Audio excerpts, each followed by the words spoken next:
SSP Dubey को suspend किया। हिंसा प्रभावित इलाकों का कर रहे हैं दौरा, तो प्रधानमंत्री और सीनियर कल जा सकते हैं मुजफ्फरनगर। अखिलेश के मुजफ्फरनगर दौरे से पहले सपा को झटका। बागपत से सोमपाल शास्त्री ने चुनाव लड़ने से किया इनकार। मुजफ्फरनगर हिंसा से थे नाराज। मुंबई के कांदिवली में मनचलों का आतंक, बहन से छेड़छाड़ का विरोध करने पर भाई की पीट कर हत्या। रेलवे की पटरी पर फेंककर बदमाश फरार। जेएनयू छात्र संघ के चुनाव के नतीजे आज। आईसा को जीत का भरोसा। जीयू छात्र संघ चुनाव में 3 सीटों पर अखिल भारतीय विद्यार्थी परिषद का कब्जा। भारत ने किया चाइना किलर अग्नि 5 का दूसरा सफल परीक्षण। 5000 किलोमीटर तक मारक क्षमता। जगमगाएंगे चीन और पाकिस्तान के तमाम बड़े शहर।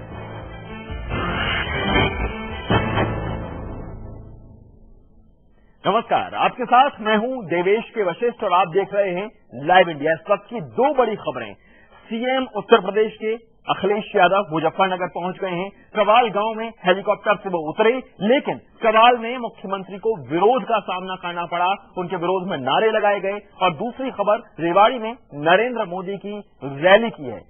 रेवाड़ी में नरेंद्र मोदी की रैली हो रही है और जब से नरेंद्र मोदी को प्रधानमंत्री पद का प्रत्याशी घोषित तौर पर बनाया गया, उसके बाद ये पहली बड़ी रैली है। पूर्व सैनिकों के साथ नरेंद्र मोदी रेवाड़ी में जुट रहे। बड़ी तादाद में वहां लोगों के आने की उम्मीद भारतीय जनता पार्टी लगा रही है।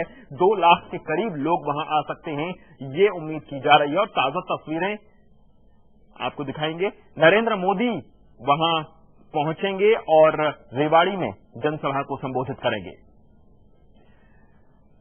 प्रधानमंत्री पद का प्रत्याशी चुने जाने के बाद पहली बड़ी रैली है ये नरेंद्र मोदी की और 2 लाख के करीब लोगों का हुजूम वहां जुट सकता है। पूर्व सैनिक और सैनिकों के परिवार वालों के बीच नरेंद्र मोदी पहुंच रहे हैं और सेना से ताल्लुक रखने वाले बहुत से लोग वहां पर होंगे। दरअसल हरियाणा के घर घर से सेना में लोग जरूर होते हैं और रेवाड़ी जैसे जिलों में तो माना जाता है कि हर घर से कोई न कोई देश की सेवा के लिए सेना में जरूर होता है। ऐसे में उन लोगों को वोट बैंक में कन्वर्ट करने के लिए नरेंद्र मोदी आज कोशिश करेंगे और उस रैली को संबोधित करेंगे। मोदी की रैली रेवाड़ी में है। और दूसरी बड़ी खबर, कवाल में, मुजफ्फरनगर के कवाल में, वो जगह जहां से इस हिंसा की शुरुआत हुई थी।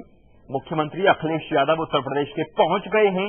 हालांकि देर से पहुंचे, लेकिन जैसे ही मुख्यमंत्री वहां पहुंचे कवाल में उन्हें लोगों के गुस्से और नारेबाजी का सामना करना पड़ा। खबर तो यह भी है कि युवा मुख्यमंत्री को काले झंडे भी दिखाए गए। कवाल में उत्तर प्रदेश के मुख्यमंत्री अखिलेश यादव पहुंचे तो थे पीड़ितों का हालचाल लेने, लेकिन वहां पर उनके खिलाफ नारेबाजी हुई और उन्हें काले झंडे दिखाए गए हैं। तो उत्तर प्रदेश के मुख्यमंत्री पहुंच गए हैं कवाल में, मुजफ्फरनगर में, और वहां आज दिन भर पीड़ित परिवारों और उन गांव का दौरा करेंगे जहां हिंसा हुई थी।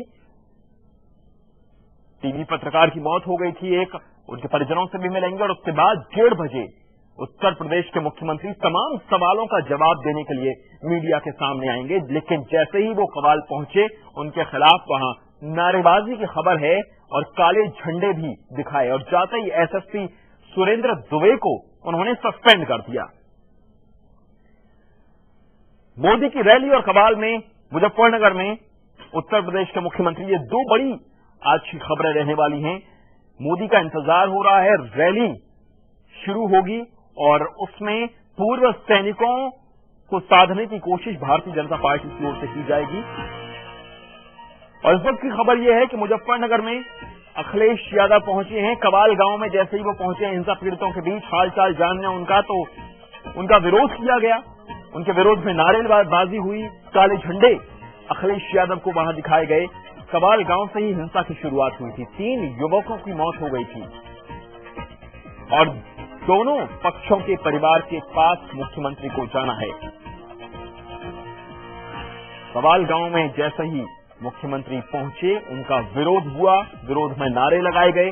कवाल जाते में काले झंडे दिखाए गए। कवाल गांव में हिंसा पीड़ितों का हाल जानने अखिलेश यादव पहुंचे हैं। 15 दिन बाद उन्हें सुध आई है और 15 दिन तक जिस तरीके से मुजफ्फरनगर जलता रहा, 47 लोग इस हिंसा की बलि चढ़ गए और उसके बाद अब 15 दिन बाद उत्तर प्रदेश के मुख्यमंत्री वहां लोगों का हालचाल जानने पहुंचे हैं। हालांकि अमन की बातें अब की जानी शुरू हुई हैं और ये कयास लगाए जा रहे हैं कि अब कम से कम मुजफ्फरनगर में जो हिंसा का दौर था पूरी तरह थम जाएगा, फिर से भाईचारा सद्भाव वहां दिखाई देगा। और इस बात की अपील वहां पर पीड़ित परिवारों ने सवेरे सवेरे की थी। उन्होंने ये भी कहा था जो हुआ तो हुआ, अब आगे चलें और मुजफ्फरनगर में फिर से सांप्रदायिक सौहार्द कायम हो। लेकिन मुख्यमंत्री जैसे ही पहुंचे उनके सामने चुनौती भी सबसे बड़ी है कि आपसी भरोसा जो टूट गया है उसे कैसे वो बहाल कर पाएंगे। और जैसे ही मुख्यमंत्री पहुंचे बड़ा अमला लगाया गया था पुलिस प्रशासन का।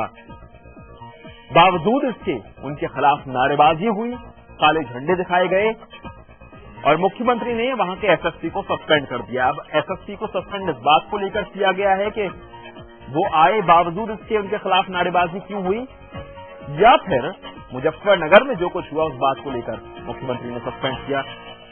लेकिन फिलहाल खबर यही है कि एसएसपी को वहां पर सस्पेंड कर दिया गया है। कबाल में मुख्यमंत्री को काले झंडे दिखाए गए हैं, उनके खिलाफ नारेबाजी हुई है, लोगों ने विरोध किया है, गुस्से का इजहार किया है और मुख्यमंत्री को जाहिर तौर पर आज जब हिंसा प्रभावित जगहों पर जाएंगे तो बहुत से विरोध का सामना तो करना पड़ेगा।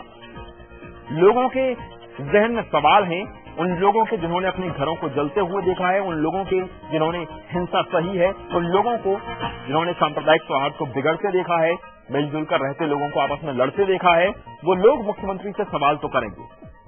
और इसीलिए नाराजगी का सामना जैसे ही कबाल पहुंचे मुख्यमंत्री को करना पड़ा और मुख्यमंत्री ने अखिलेश यादव ने वहां के एसएसपी को सस्पेंड कर दिया है। और ज्यादा अपडेट के लिए हमारे सहयोगी सुमित चौधरी कबाल गांव में मौजूद हैं, सीधे उनके पास चलते हैं। सुमित, जैसे ही मुख्यमंत्री पहुंचे विरोध की आशंकाएं तो पहले ही लग रही थी, विरोध वहां पर हुआ है, काले झंडे दिखाए गए, ये खबर है। सुमित से संपर्क शायद टूट गया, दोबारा कोशिश करेंगे। कबाल गांव से हिंसा की शुरुआत हुई थी और वहीं जब पहुंचे हैं अखिलेश यादव तो उन्हें विरोध का सामना करना पड़ा है। विरोध में अखिलेश को काले झंडे दिखाए गए हैं, उनके खिलाफ नारेबाजी हुई है और दूसरी ओर अजीत सिंह जो नागर उड्डयन मंत्री हैं, उन्होंने कहा है कि ये तो मजाक है। अखिलेश का इस हिंसा के बाद 15 दिन बाद वहां पहुंचना लोगों के साथ एक और मजाक है। इस बीच एसएसपी सुभाष चंद्र दुबे को सस्पेंड कर दिया गया है। मुजफ्फरनगर हिंसा के वक्त एसएसपी थे वो और उन्हें सस्पेंड कर दिया गया है। एसएसपी के खिलाफ विभागीय जांच बैठाई गई है। दरअसल समाजवादी पार्टी के अंदर से ही मुख्यमंत्री और प्रशासन के खिलाफ नाराजगी की बातें सामने आ रही हैं। आजम खान नाराज थे। ये आगरा में जब राष्ट्रीय कार्यकारिणी की समाजवादी पार्टी की बैठक हुई थी, वहां आजम खान नहीं पहुंचे, साफ हो गई थी बात। मुजफ्फरनगर में हुई हिंसा और मुख्यमंत्री के काम करने के तरीके को लेकर वो नाराज थे और इसके बाद टिकटें लौटाई जा रही हैं, नाराजगी जताई जा रही है, खबरें ऐसी भी आ रही हैं। समाजवादी पार्टी के अंदर ही जो और नेता हैं वो नाराज हैं और उन्हें चिंता इस बात की है कि लोकसभा चुनावों में किस मुंह से जनता के पास जाएंगे।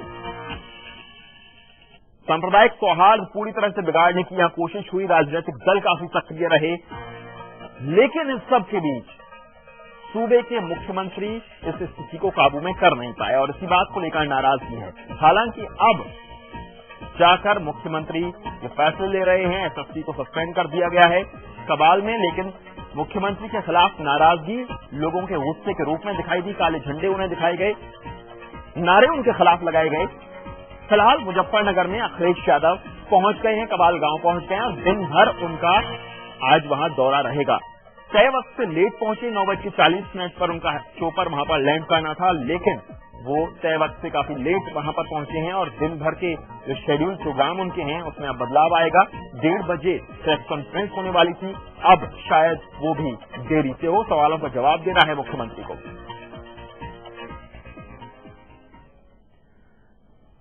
और केंद्रीय मंत्री और राष्ट्रीय लोकदल के अध्यक्ष अजीत सिंह ने मुजफ्फरनगर के अखिलेश यादव के दौरे पर सवाल उठाते हुए कहा है कि यूपी सरकार ने वक्त रहते कार्यवाही की नहीं और इससे हिंसा भड़क उठी।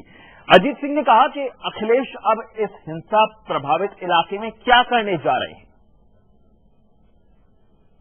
अगर वो निष्पक्ष होती सरकार, अगर सही पे एक्शन लेती, जो भी दावा कर रहे थे, चाहे वो भड़काऊ भाषण दे रहे थे या जो दफा 144 के खिलाफ जा रहे थे या जिन्होंने लड़की से छेड़छाड़ की थी या जो वहां मारपीट की, तो सरकार ने कोई एक्शन नहीं लिया। सबका मानना है कि ये सरकार चाहती है कि दंगा हो।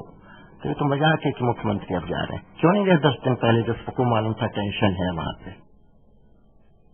भारतीय जनता पार्टी ने मुजफ्फरनगर हिंसा को दुर्भाग्यपूर्ण बताते हुए बीजेपी नेता मुख्तार अब्बास नकवी ने कहा है कि मुजफ्फरनगर में अखिलेश के दौरे का कोई मतलब नहीं बनता। सवाल उठाते हुए उन्होंने कहा कि हिंसा प्रभावित इलाकों में सेक्युलरिज्म, टूरिज्म किया जा रहा है। कम्युनल राइट पर सेकुलर टूरिज्म शुरू हो गया है और जिस तरह से इंसानी लाशों पर सियासी शतरंज की बिसातें दिखाई जा रही हैं, वो अपने आप में दुर्भाग्यपूर्ण है। इस तरह के कम्युनल राइट पर सेकुलर टूरिज्म से जो लोगों का जख्म है, उस जख्म पे मरहम नहीं लगेगा, बल्कि उस जख्म पर नमक छिड़कने का काम होगा। और इस बीच सरकार ने मुजफ्फरनगर के तत्कालीन एसएसपी सुभाष चंद्र दुबे को सस्पेंड कर दिया है। सुभाष चंद्र दुबे पर हिंसा को काबू नहीं कर पाने की वजह से उन्हें हटाया गया है। सुभाष हिंसा के वक्त मुजफ्फरनगर के एसएसपी थे और उन पर आरोप है कि पूरी तरह नाकाम रहे, अपना काम को ढंग से कर नहीं पाए और उनके एसएसपी रहते हुए ये हिंसा हुई। अखिलेश यादव जैसे पहुंचे, पहला काम उन्होंने ये किया है कि एसएसपी को वहां से तत्काल हटा दिया गया है, तत्कालीन एसएसपी को सस्पेंड कर दिया गया है। हिंसा को रोक नहीं पाए, इस वजह से उन्हें सस्पेंड किया गया है। अखिलेश यादव पहुंच गए हैं मुजफ्फरनगर और वहां पर उन्हें नाराजगी का भी सामना करना पड़ा है, लेकिन इस वक्त उन्होंने एक एक्शन लिया है कि तत्कालीन एसएसपी सुभाष चंद्र दुबे हिंसा के वक्त मुजफ्फरनगर के एसएसपी वो थे, उन्हें हटा दिया गया है। कारण बताया है हिंसा को नहीं रोक पाने की वजह से और विभागीय कार्यवाही भी उनके खिलाफ विभागीय जांच की जाएगी, कार्यवाही तो कर दी गई है। हिंसा के वक्त मुजफ्फरनगर के एसएसपी थे सुभाष चंद्र दुबे।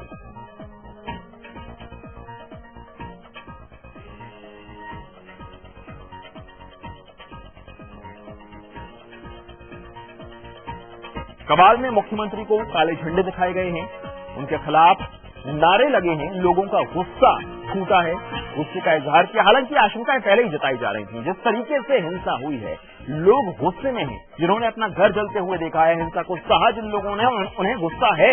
और जब अखिलेश यादव अब 15 दिनों के बाद वहां पर आ रहे हैं, भारतीय जनता पार्टी की ओर से प्रतिक्रिया आई है कि अब सेक्युलर टूरिज्म वहां पर किया जा रहा है। पर्यटक की हैसियत से बस मुख्यमंत्री वहां पहुंच रहे हैं, क्यों नहीं 10 दिन पहले वहां पर पहुंचे जब वहां तनाव था, ये अजीत सिंह ने पूछा है। इन तमाम सवालों के बीच में सवाल जनता के पास भी हैं और वो सवाल पूछ न पाने की स्थिति में गुस्से के रूप में फूट रहे हैं और काले झंडे दिखाए अखिलेश यादव को, नारे उनके खिलाफ लगे और तमाम पुलिस बल, अर्धसैनिक बल वहां पर तैनात कर दिया गया था। जगह जगह चप्पे चप्पे पर चौकसी की गई थी। अखिलेश यादव वहां पहुंच रहे थे। इस बात को देखते हुए बावजूद इसके लोगों ने वहां पर नारे लगाए हैं, काले झंडे उन्हें दिखाए हैं। और यहां एक छोटा सा ब्रेक लेंगे। ब्रेक के बाद भी खबरों का सिलसिला लाइव इंडिया पर लगातार जारी है।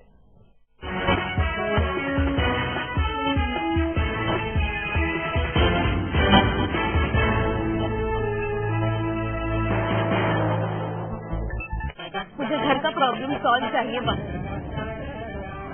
हाँ कुमार, फिर से लीव चाहिए मैम। फिर से लीव? बिल्डर के साथ मीटिंग है घर के सिलसिले में। और आपका घर तो पिछले साल मिलने वाला था ना? घर तो सिर्फ पेपर में है मैम, वो भी छोटा निकला। घर बेचते वक्त बोला था कि 2000 स्क्वायर फीट है, बाद में पता चला कि वो सुपर एरिया है। कारपेट एरिया तो 1350 स्क्वायर फीट है। तब से ये सुपर एरिया और कारपेट एरिया के बीच में गोल गोल घूम रहा हूँ। अब ये घर कब मिलेगा इसकी कोई खबर नहीं। तो चलो खबर ले लेते हैं। रियल एस्टेट रेगुलेटरी बिल एक ऐतिहासिक कदम होगा। भैया मैडम आप बैठो बैठो। बैठेंगे तो जरूर। आप ये बताइए कि आप ये हवाई किले बनाना कब बंद करेंगे? आपके घर की कॉस्ट सिर्फ कारपेट एरिया पर बेस्ड होगी। पोजेशन डिले हुआ तो फुल रिफंड का ऑप्शन होगा। बिल्डर को प्रोजेक्ट लॉन्च करने से पहले सारे क्लियरेंसेस लेने होंगे। केंद्रीय मंत्रिमंडल ने रियल एस्टेट विनियमन एवं विकास को 4 जून 2013 को स्वीकृति दी और विधेयक को 14 अगस्त 2013 को संसद में पेश किया गया है। अपने घर का हक लीजिएगा जरूर।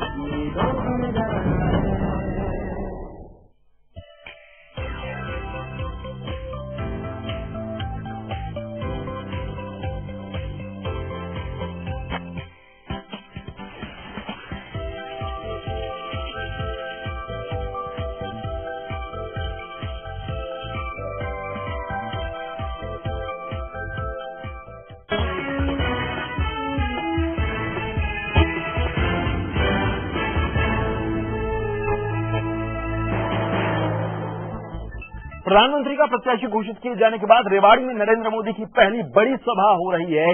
सीधे रेवाड़ी चलते हैं, वहां पर क्या हो रहा है आपको बताते हैं। तो रेवाड़ी में नरेंद्र मोदी की पहली सभा की तैयारियां पूरी कर ली गई हैं। नरेंद्र मोदी का इंतजार वहां पर किया जा रहा है। पूर्व सैनिकों को भारतीय जनता पार्टी साधने की कोशिश कर रही है। हरियाणा एक ऐसा सूबा जहां से बहुत ज्यादा तादाद में सेना में लोग जाते हैं और खासतौर से रेवाड़ी जैसा जिला जहां माना जाता है कि हर घर से कोई ना कोई जरूर सेना में भागीदारी के लिए जाता है और वही ये तय करने की दशा में भी होते हैं कि वोट परिवार में किसे दिया जाना है। तो उन सैनिकों को, उन रिटायर्ड सैनिकों को, उन पूर्व सैनिकों को साधने की कोशिश भारतीय जनता पार्टी की ओर से वहां हो रही है और नरेंद्र मोदी प्रत्याशी चुने जाने के बाद प्रधानमंत्री पद का पहली बार किसी बड़ी रैली को वहां संबोधित करेंगे। इस महीने में भी खास है कि अभी तक सिर्फ चुनाव प्रचार समिति के अध्यक्ष की हैसियत से या गुजरात के मुख्यमंत्री की हैसियत से नरेंद्र मोदी भाषण दिया करते थे। अब आज नरेंद्र मोदी प्रधानमंत्री पद के दावेदार के रूप में वहां पर भाषण देंगे।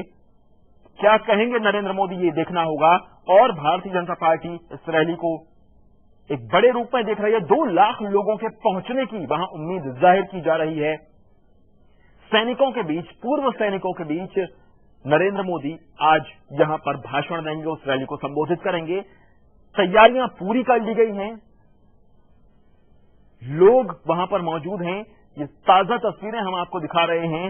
भीड़ वहां पर जैसा अनुमान लगाया जा रहा था उसी के मुताबिक है। नरेंद्र मोदी वहां पहुंचेंगे और उसके बाद संबोधित करेंगे। और खास बात यह है कि पूर्व सेना प्रमुख और बहुत सारे सेना के बड़े अधिकारी, रिटायर्ड अधिकारी वहां पर मौजूद होंगे। पूर्व army chief VK Singh rally में होंगे। तो जाहिर सी बात है सैनिकों का मन टटोलने की कोशिश की जाएगी। वैसे ये रैली देश की सामरिक चिंताओं को देखते हुए, सीमाओं पर हालात को देखते हुए उस पर बहस करने के लिए रखी गई थी। लेकिन भारतीय जनता पार्टी की तरफ से सैनिकों का मन साधने और रिटायर जो फौजी हैं उन्हें अपना वोट बनाने के लिहाज से ये रैली आयोजित की गई है। मोदी का मिशन 2014 पूरी रणनीति के तहत शुरू हो गया है और प्रधानमंत्री पद का उम्मीदवार घोषित किए जाने के बाद, औपचारिक ऐलान के बाद ये पहली रैली है हरियाणा के रेवाड़ी में। भारतीय जनता पार्टी की नरेंद्र मोदी यहां से इस रैली को संबोधित करेंगे और इस तरह से मोदी का मिशन 2014 शुरू मानिए। बेहद रणनीतिक तौर पर सैनिकों को साध रहे हैं, अलग अलग वर्गों को साधेंगे और इस तरह से नरेंद्र मोदी प्रचार अभियान की शुरुआत कर रहे हैं।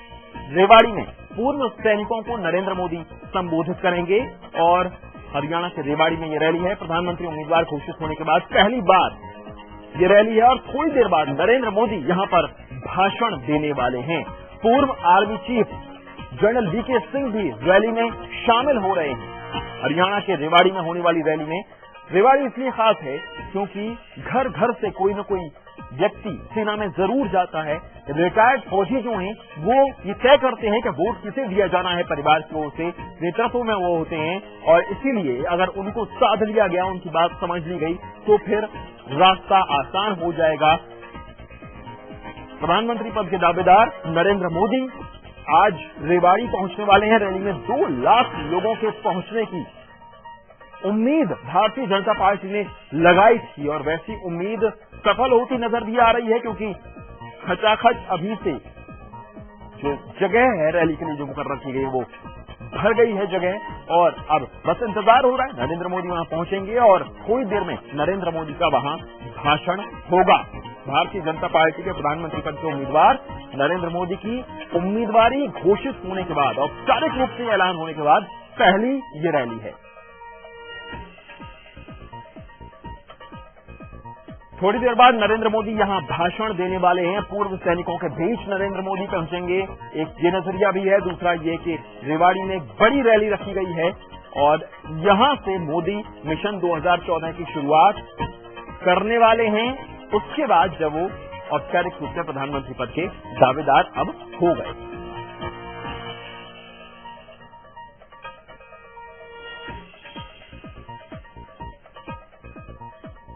जनरल वीके सिंह पूर्व सेना प्रमुख अब तक बाबा रामदेव और अन्ना हजारे के साथ ही दिखाई दे रहे थे। उन्होंने सक्रिय तौर पर किसी भी पॉलिटिकल पार्टी के साथ आने को लेकर अभी तक सस्पेंस बनाया हुआ था, लेकिन आज वो भी जनरल वीके सिंह पूर्व सेनाध्यक्ष वो भी इस रैली का अहम हिस्सा होंगे। तो दो बड़ी खबरें हैं, एक रेवाड़ी से, वहां पर नरेंद्र मोदी भाषण देंगे, और दूसरा मुजफ्फरनगर में उत्तर प्रदेश के मुख्यमंत्री अखिलेश यादव पहुंचे हैं, जहां काले झंडे उन्हें दिखाए गए हैं, जहां उन्हें विरोध का सामना करना पड़ा है। वहां पीड़ित परिवारों से वो मिलने जा रहे हैं, उनकी बातें सुनने जा रहे हैं। सीधे वहीं चलते हैं।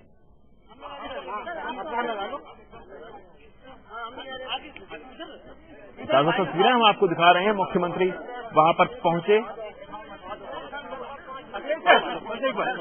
अभी वही हेलीपैड पे ले लो तो ज्यादा अच्छा है। ए में बचा के ए में बचा के देखिए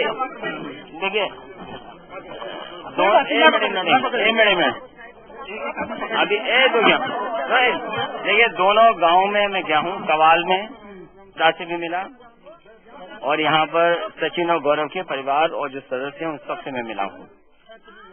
दुख है और तकलीफ है सबको, और सबका दुख भारी दुख है, क्योंकि जवान बेटे खोए हैं सबने, और मदद भी करेंगे सरकार की तरफ से, क्योंकि जो नुकसान हुआ उसकी भरपाई होना मुश्किल है। लेकिन बुजुर्ग और गांव के समझदार लोग जब तक आपस में नहीं बैठेंगे, जब तक दोनों पक्षों को नहीं समझाएंगे, कानून अपना काम करे, जो कानून है वो अपना काम करेगा, लेकिन बुजुर्ग और जो समझदार लोग हैं वो समझाएं, जिससे कि शांति बहाल हो, लोगों में जिस तरीके से भाईचारा था वो आए लौटे। ये वो परिवार हैं जिन्होंने साथ बैठ करके शादियों में, एक दूसरे की शादियों में गए हैं, कार्यक्रमों में गए हैं, सभाओं में गए होंगे, और तमाम काम मिल करके किए हैं। जो कुछ खाई पैदा हुई है वो खाई कैसे कम हो, कानून से मदद हो, सरकार का निर्णय ऐसा हो जो सरकार अन्यायी जो हैं, जिन्होंने माहौल खराब किया, उनके खिलाफ कार्रवाई हो। सर, आगे की कई लोगों में ये भी डर था कि आगे जो व्यवस्था है वो ना खराब हो जाए। मैंने इसीलिए कहा कि बुजुर्ग लोग हैं, समझदार लोग हैं, वो भी समझाना चाहते हैं, और दोनों पक्ष के बुजुर्ग और गांव के लोग समाज आएंगे, समाज से भी आगे आएंगे। मैं समझता हूँ समझेंगे लोग, लेकिन उसके साथ साथ न्याय मिले, कानूनी कार्रवाई हो, और जो लोग माहौल खराब कर रहे हैं उनके खिलाफ सख्त से सख्त कार्रवाई हो। तो प्रधानमंत्री नुकसान हुआ है उसकी भरपाई करना भी सरकार की जिम्मेदारी है। सर, प्रधान भी जले हैं, ट्रैक्टर भी टूटे हैं, घर भी जले हैं, ट्रैक्टर भी टूटे हैं, हजारों की संख्या में लोग बाहर रह रहे हैं। भरोसा नहीं होगा तो वापिस कैसे लौटेंगे जिन लोगों ने साथ काम किया है। सर, कल प्रधानमंत्री तो अखिलेश यादव ने अपनी बात कही। एक्सक्लूसिव ये बातचीत लाइव इंडिया पर आप देख रहे थे। सबसे पहले जिस तरीके से अखिलेश यादव कहते दिखाई दिए कि ये वो लोग हैं जिन्होंने एक दूसरे की शादियों में अपनी हिस्सेदारी की है, शरीक हुए हैं, वो साथ साथ कारोबार किया है, काम किया है, लेकिन अब जो खाई आई है उसे पाटना होगा, भरोसा बहाल करना होगा, फिर से इन लोगों को बैठाना होगा, इनके बुजुर्गों को साथ साथ बैठाना होगा। एक छोटा सा ब्रेक, यहां ब्रेक के बाद भी खबरें लगातार जारी हैं।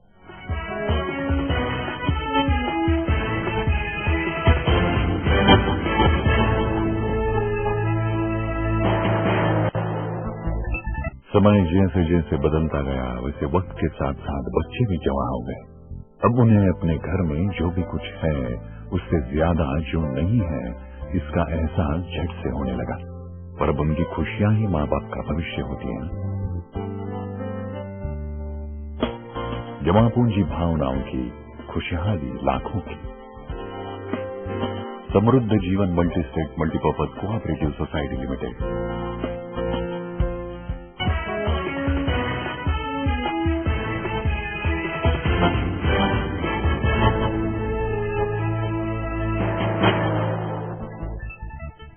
ब्रेक के बाद एक बार फिर आप सभी का स्वागत है। मुजफ्फरनगर में सूबे के मुख्यमंत्री, उत्तर प्रदेश के मुख्यमंत्री पहुंच गए हैं। काले झंडे हालांकि उन्हें दिखाए गए, लेकिन हमारे सहयोगी सुमित चौधरी ने एक्सक्लूसिव बातचीत की मुख्यमंत्री अखिलेश यादव से। आपको सुनाते हैं।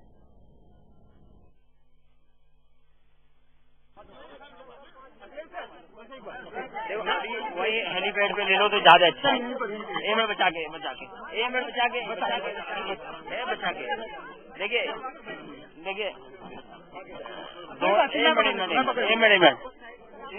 अभी तो क्या देखिए, दोनों गांव में मैं गया हूँ, कवाल में साथ से भी मिला, और यहाँ पर सचिन और गौरव के परिवार और जो सदस्य हैं उन सबसे मैं मिला हूँ।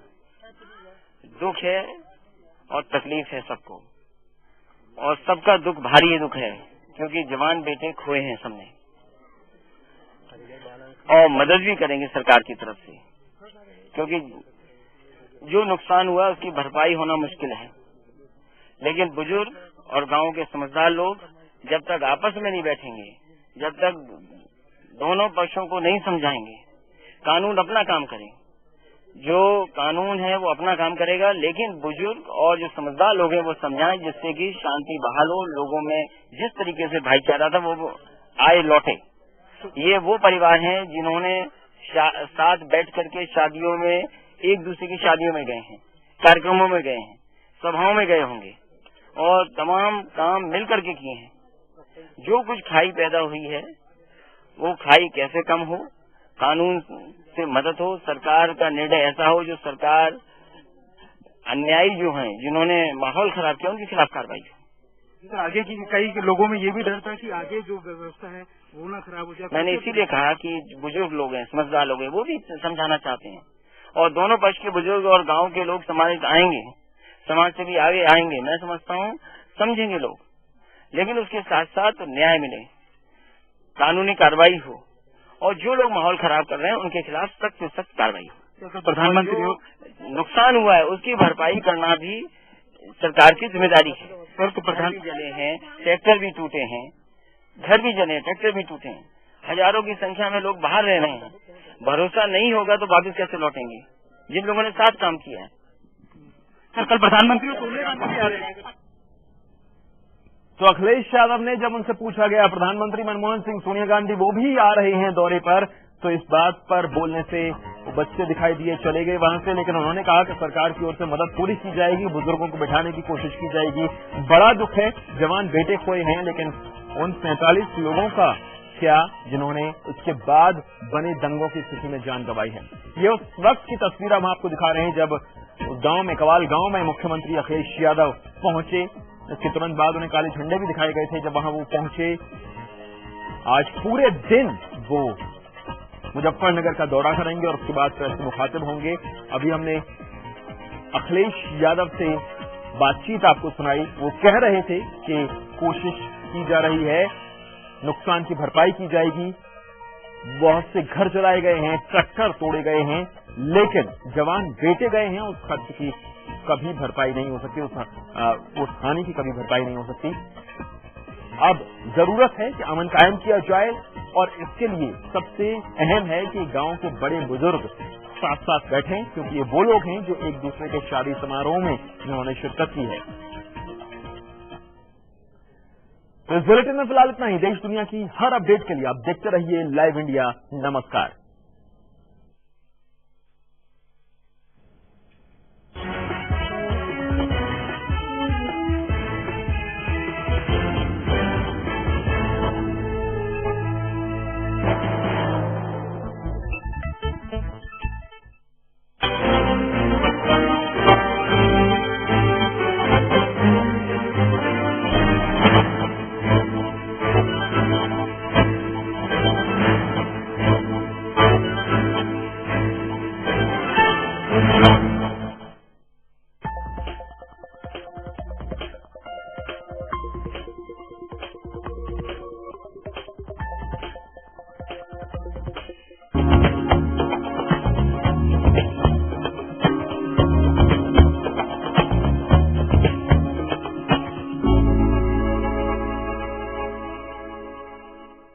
नमस्कार दर्शकों, आप सभी मित्रों का बहुत बहुत स्वागत है हमारे इस विशेष कार्यक्रम में। आप देख रहे हैं स्वास्थ्य संजीवनी। मैं हूं अक्षय विधवा, और स्वास्थ्य संजीवनी हमारे इस विशेष कार्यक्रम में हमारा उद्देश्य कि आपके स्वास्थ्य की संजीवनी हम